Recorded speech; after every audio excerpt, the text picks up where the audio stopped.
tema da palavra de hoje é: qual é o remédio de Deus para esta crise? Esta semana, essa pergunta não saía da minha mente. Eu não parava de me perguntar qual é o remédio. Qual é o remédio de Deus para essa pandemia, para tudo isso que estamos vivendo? Talvez nada assim aconteceu durante a sua história de vida. Pandemia global, números alarmantes, pessoas morrendo e os noticiários nos contando todos os dias, crise econômica, países em colapso econômico, pessoas passando dificuldades, empresas quebrando. Os efeitos do isolamento já são sentidos por muitos, pessoas sentindo angústia, depressão, tristeza profunda.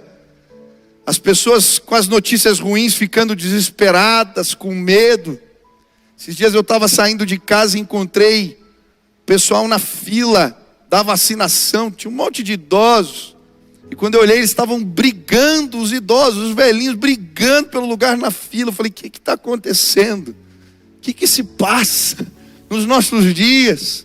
Qual é o remédio de Deus para tudo isso? E orando então, abri a Bíblia e Deus falou comigo em João capítulo 3, versículo 14.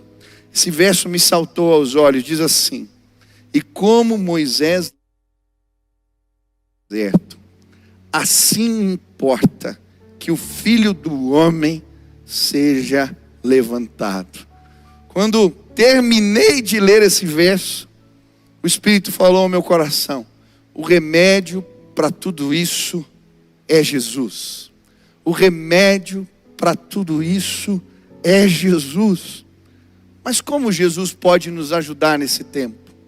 Como Jesus pode falar conosco, se revelar a nós desta maneira, neste tempo? Como Ele pode ser o remédio? E esse versículo vai nos mostrar qual é o tratamento de Deus para salvar o mundo através de Jesus. E a primeira fase do tratamento envolve arrependimento. Arrependimento. Sempre que surgem as crises, nós vamos nos perguntar: quem é o culpado? Quem é o responsável? Quem é o vilão? E aí logo surgem as diversas teorias. Primeiro, as teorias da conspiração. Não, isso é uma arma química que foi desenvolvida na China para quebrar as empresas estrangeiras e a China se tornar a maior potência econômica do mundo. Aí surgem os ideológicos, falando: não, esse é um movimento comunista que está sendo programado para acabar com o espírito capitalista. Depois surgem os espirituais. O morcego é uma representação de uma entidade e a culpa é do diabo. E aí surgem os pessimistas, os deístas. Deus nos abandonou, Deus foi embora, Deus nos largou no meio desse caos, a culpa é de Deus. E no meio disso tudo surgem aqueles tentando defender a Deus, tentando desculpá-lo de alguma maneira. Deixa eu te dizer algo: Deus não precisa da sua defesa nem da minha. Ele continua no controle. Ele continua sentado sobre o trono. Ele continua governando tudo e todos. Com coronavírus, sem coronavírus, com fome, sem fome, com guerra, sem guerra. Quer você goste, quer você não goste, Deus continua sendo Deus. O que você acha? Que Deus deu um espirro e aconteceu uma pandemia? Ou Ele virou para o lado, foi um descuido e de repente uma pandemia global? Nada foge do controle de Deus. A pergunta que temos que nos fazer nesse instante é: por que Deus está permitindo isso? Por que isso está acontecendo no mundo? O que Deus quer tratar? Sabe, eu creio que Deus quer tratar uma doença muito mais mortal do que o coronavírus. Deus quer tratar uma doença muito mais contagiosa do que qualquer pandemia. Deus está tratando o mundo dos seus pecados. O mundo está sendo chacoalhado está sendo convidado por Deus ao arrependimento. É isso sim que estamos vivendo neste tempo. A palavra de Deus diz que a terra geme, que a criação geme, clama pela revelação dos filhos de Deus. A terra está clamando. Sabe, alguns anos atrás o meu filho ficou doente. Ele ficou com uma estomatite. Ele tinha 1 ano e pouquinho, nem 2 anos de idade. E a sua boca ficou cheia de feridas, de machucados na língua, aftas horríveis. E nós tínhamos que tratar, e o remédio era um remédio amargo. A gente tinha que pegar com uma espécie de escovinha e passar nos machucados, na linguinha. E quando a gente fazia isso, ele chorava. Mas nós estávamos tratando uma infecção poderosa. Sabe, eu creio que Deus faz o mesmo com a gente. Ele está tratando os pecados que podem nos separar de Deus eternamente, querido. Você e eu, nós vamos passar. E nós precisamos estar preparados. Você está pronto para se encontrar com Deus? Você está pronto? Essa pandemia vai passar, mas você pode ficar separado de Deus por toda a eternidade. Existe algo mais sério em questão. Mas pastor, por que você está falando isso? Se nós lermos esse texto, ele vai falar em primeiro lugar de uma peste. Ele vai falar de algo que aconteceu com Moisés quando ele levantou a serpente de bronze no deserto. Em Números 21, a Bíblia vai nos contar essa história. Ela vai dizer que o povo havia pecado, se afastado de Deus, se corrompido. E por causa disso, Deus permite que uma peste venha. Serpentes venenosas se espalham sobre o arraial e começam a morder, a picar o povo de Israel. E eles ficam desesperados. E então, quando começam a clamar por arrependimento, Deus manda Moisés pegar uma serpente de bronze, colocar no meio do arraial. E a Bíblia diz que todos aqueles que olhavam para a serpente recebiam a cura. O veneno não podia lhes fazer mal. E sabe, eu creio que as pestes, de uma maneira geral na Bíblia, elas são um convite de Deus ao povo, a uma civilização, às pessoas ao arrependimento. São vários exemplos na Bíblia a esse respeito. São muitos. Se você ler, por exemplo, a história do dilúvio, a Bíblia vai dizer que o mal se multiplicou na terra e Deus então manda um desastre para tratar o pecado do homem. Sodoma e Gomorra, Deus destrói uma civilização que havia decaído na sua moral, na sua moralidade, nos seus valores. A Bíblia vai falar das pragas do Egito.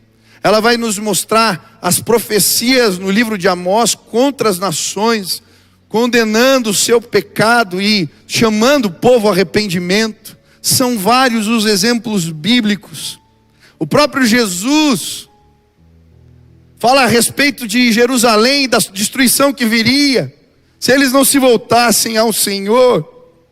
Mas pastor, o que você quer dizer com isso? Eu quero dizer que a culpa disso tudo é minha, é sua, é de cada um de nós. Deus quer tratar os nossos pecados. Deus quer tratar as nossas iniquidades. Estamos longe, afastados de Deus. Mas perdão por quê? O que aconteceu? Querido, nos perdemos. A nossa moralidade hoje, a decadência dos princípios e valores, são semelhantes aos dias de Sodoma e Gomorra. Estamos nos perdendo completamente. Esses valores envolvem o sexo, o casamento, a vida afetiva, se transformaram em leis que são contrárias à palavra de Deus. Vivemos dias assim. O orgulho tomou conta do nosso coração. Como no tempo da Torre de Babel, quando o povo quis ser parecido com Deus. achou que era autossuficiente. Os livros que estão se tornando best-sellers nesse momento falam do orgulho humano, o homo deus. Falam de um desenvolvimento tecnológico onde nos tornaremos quase imortais. O corpo seria investigado o tempo todo. A tecnologia, um autodesenvolvimento, a autossuficiência do homem. Nós conquistamos o espaço. Nós conquistamos e enfrentamos, passamos todos os tipos de barreira e nos tornamos autossuficientes. Talvez Deus queira nos lembrar as profecias de Obadias, quando disse: se te remontares como águia, e puseres teus ninhos, teu ninho entre as estrelas, de lá te derrubarei, diz o Senhor. Os centros de inteligência do mundo se transformaram em humanistas, exaltam o homem.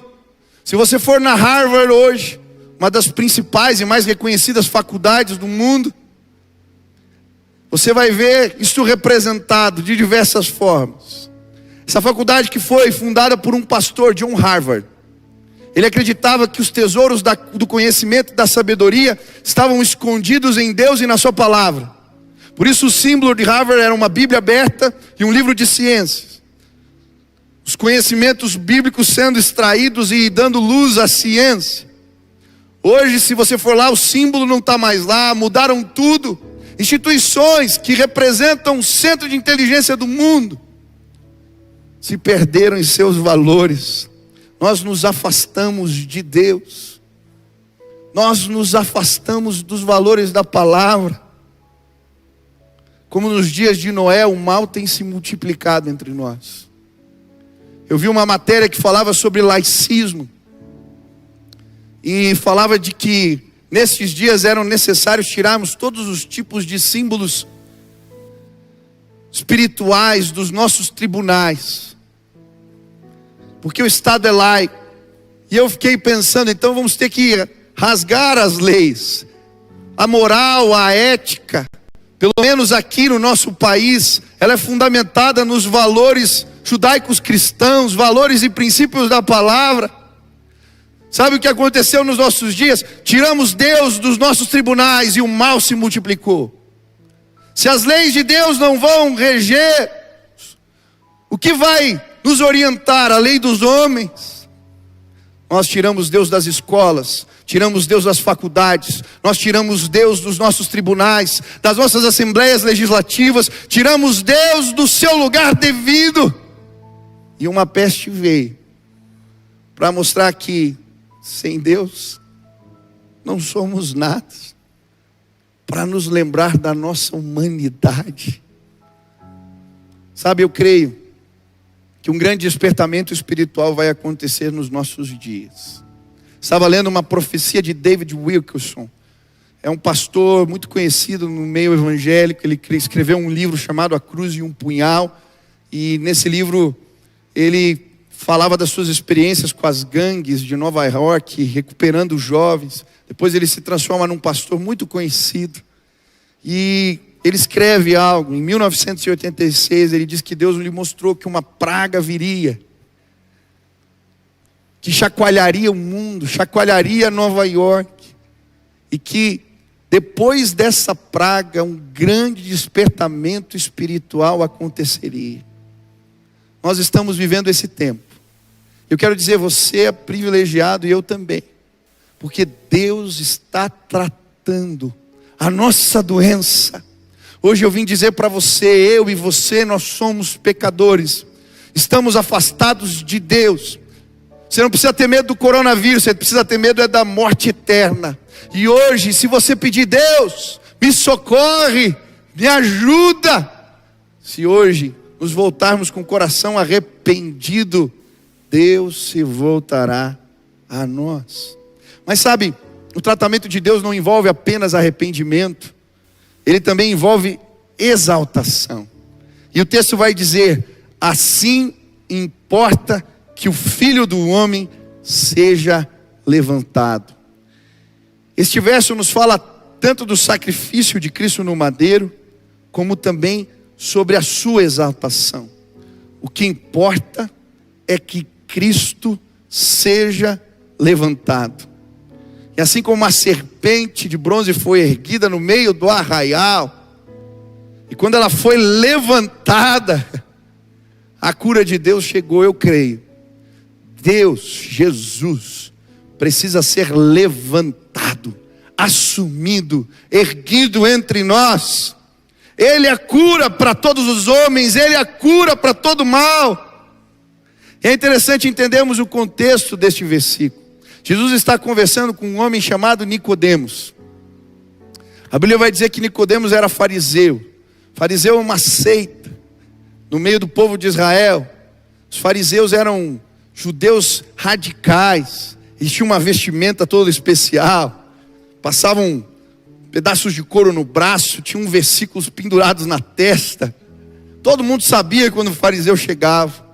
A Bíblia diz que Nicodemos era um dos príncipes, um dos principais da casa de Israel. Isso quer dizer que ele fazia parte do Sinédrio. O Sinédrio era um grupo de 70 pessoas, juízes da terra de Israel. Sinédrio significa assembleia sentada. Eram homens doutos, conhecedores da lei e da palavra, homens que julgavam a terra no seu tempo. Nicodemos era alguém que tinha riquezas, que tinha posses, que era benquisto. Este era Nicodemos. Por isso, quando ele vai ter com Jesus, a Bíblia diz que ele vai na calada da noite. A Bíblia, quando fala de Nicodemos, fala várias vezes do discípulo que foi procurar Jesus de noite. Sabe por quê? Ele não queria ser visto. Havia muita confusão no meio das autoridades sobre quem era Jesus. Ele não queria se indispor com ninguém, então ele foi procurar Jesus na calada da noite. E eu creio que muitos de nós temos procurado Jesus na calada da noite. Quando ninguém está vendo, quando a gente está com medo e sozinho, a gente faz a nossa oração, a nossa prece. Quando uma dificuldade vem, quando uma situação difícil se apresenta, a gente até vai ler a Bíblia, ou procura um vídeo na internet interessante, mas não assumimos Jesus. É por isso que quando Cristo começa a falar com Nicodemos, fala: olha, para ingressar no reino de Deus, você precisa nascer de novo. Recomeçar. E aquele homem douto fala: eu não entendi, como assim? Não se tratava de entender ou não. Recomeçar para aquele homem era difícil. Recomeçar para Nicodemos representava abrir mão das suas posses, abrir mão do seu prestígio, abrir mão da sua posição no Sinédrio, abrir mão e criar contendas e conflitos, talvez com pessoas que o conheciam. Ele não queria se indispor. Talvez a mensagem do novo nascimento seja mais fácil para alguns. Para Maria Madalena, uma mulher encurvada, atormentada por espíritos malignos, nascer de novo, nova oportunidade, que maravilha. Para o jovem gadareno que vivia entre os sepulcros se cortando, talvez também fosse mais fácil. Mas para um homem que tinha que abandonar, recomeçar, sair de um alto posto, talvez isso não fosse fácil. E eu creio que existem muitas pessoas que nesse tempo têm orado, que nesse tempo, diante do negócio que não vai bem, das finanças que não vai bem, de uma doença, de uma crise, tem procurado Jesus na calada da noite. Hoje Deus está falando com você, aí no teu quarto, aí na tua sala. Você precisa se arrepender, sim, dos seus pecados, mas precisa assumir Jesus, levantá-lo, colocá-lo no seu lugar devido. Ele é o Senhor, Ele é o Rei, Ele é o meu Salvador. Sabe, quando Jesus falou de levantar no madeiro, o Filho do Homem ser levantado, exaltado, eu creio que Nicodemos não entendeu. Num primeiro momento, mas em João capítulo 9, 19, versículo 39, a Bíblia vai dizer que na crucificação, Nicodemos está lá. E quando ele vê Cristo levantado no madeiro, ele entende. Ele compreende. E por isso, ele faz uma oferta de mirra e aloés para preparar o corpo de Jesus. 100 litras. Isso correspondia a 8 anos e meio de trabalho. Ele pega as suas riquezas e compra especiarias. Nem no velório do imperador tinha tantas especiarias. Ele entendeu. Ele assumiu Jesus. Ele perdeu prestígio, autoridade, morreu martirizado segundo a tradição, mas ganhou a vida eterna em Cristo Jesus. Hoje nós vivemos um tempo onde precisamos clamar e pedir o socorro de Deus, sim. Somos pecadores e falhos. Precisamos colocar Jesus no seu lugar devido, no comando das nossas vidas. Você precisa assumir Jesus.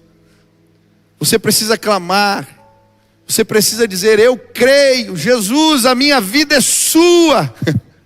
E no mesmo instante, uma paz que ela é sobrenatural vai tomar o teu coração. Deus está provocando isso na terra. Esses dias eu recebi um vídeo. Eram dezenas de presidentes e autoridades, primeiros ministros, reis, governantes de diversos países, alguns em prantos, dizendo: nós precisamos orar, clamar a Deus. O presidente do Paraguai, de El Salvador, da Guatemala, dos Estados Unidos, declarando dia de jejum, pedindo o povo para orar. Sabe, eu creio que a cura vai vir quando Cristo for colocado em evidência. Vamos chamar as crianças, vamos fazer cartazes, vamos colocar nas janelas: Cristo, Ele é a salvação para este mundo. Vamos cantar nas janelas, vamos declarar bem alto: a salvação está chegando, Cristo está sendo levantado, aleluia.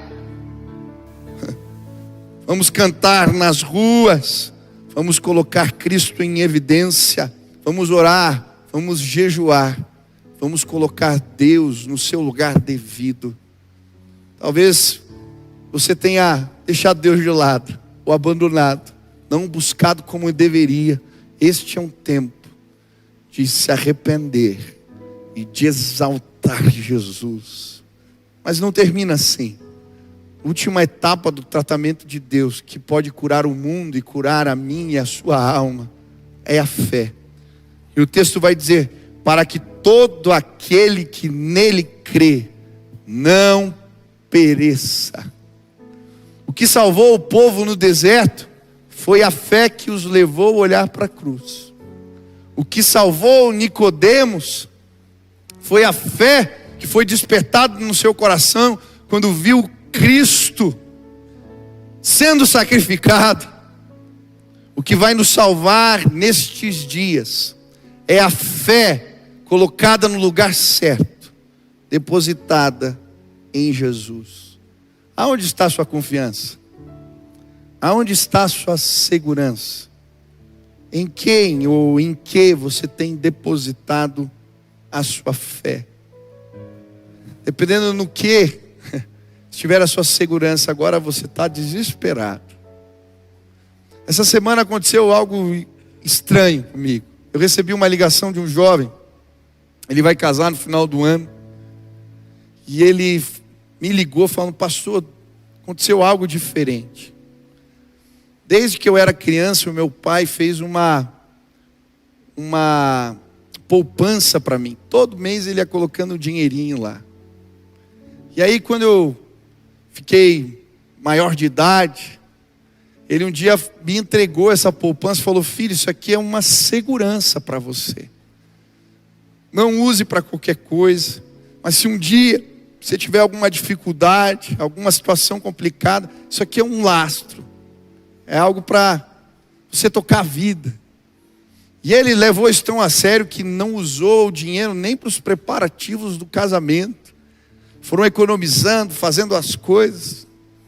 E essa semana ele me liga, fala: pastor, aconteceu algo muito estranho, eu estava orando aqui. E Deus me mandou pegar essa poupança e dar de oferta. Nesse tempo.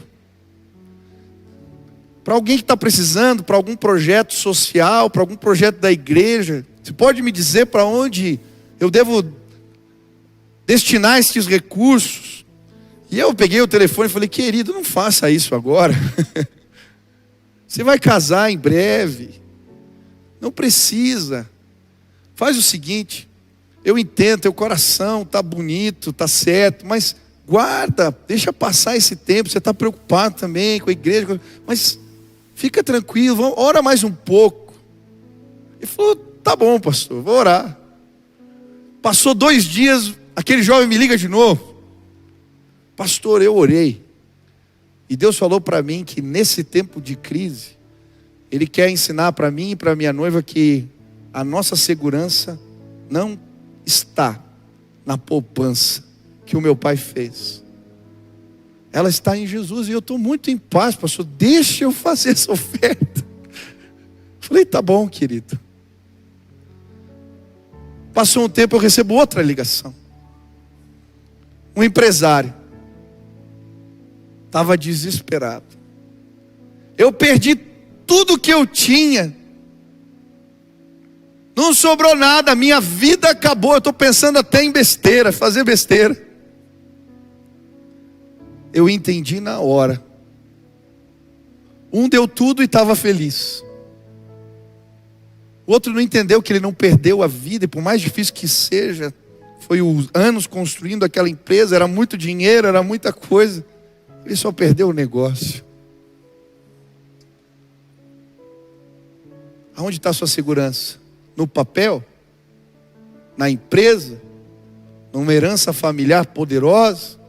Nas suas habilidades? Vem uma doença e mostra a nossa fragilidade. Um sopro mostra que estamos quebrados. Tudo perde o sentido. Eu quero aprender com aquele menino, aquele cara que vai casar. Eu vou fazer esse casamento. Mas sabe, essa oferta que ele deu hoje, nestes dias, foi para me ensinar e te ensinar que a minha e a sua segurança precisa estar no lugar certo. Se a sua esperança estiver em Jesus,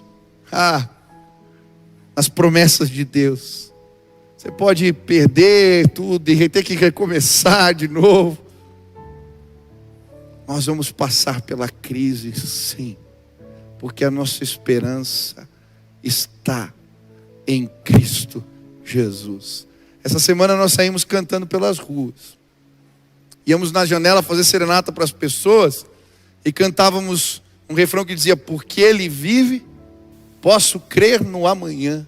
Porque Ele vive, temor não há. Porque eu bem sei que a minha vida está nas mãos do meu Senhor que vivo está. A minha esperança está em Cristo. Se eu morrer, se a vida acabar amanhã ou depois de amanhã, seja por uma epidemia, seja por um acidente, seja por qualquer outro motivo, as promessas de Deus guardam o meu coração. Sabe, hoje eu queria orar por você. Deus vai tratar o mundo, mas Ele vai começar comigo e contigo, nos libertando do poder do pecado, nos fazendo assumir Cristo e despertando uma fé nos nossos corações, que nos levam a este lugar de paz e segurança em Jesus.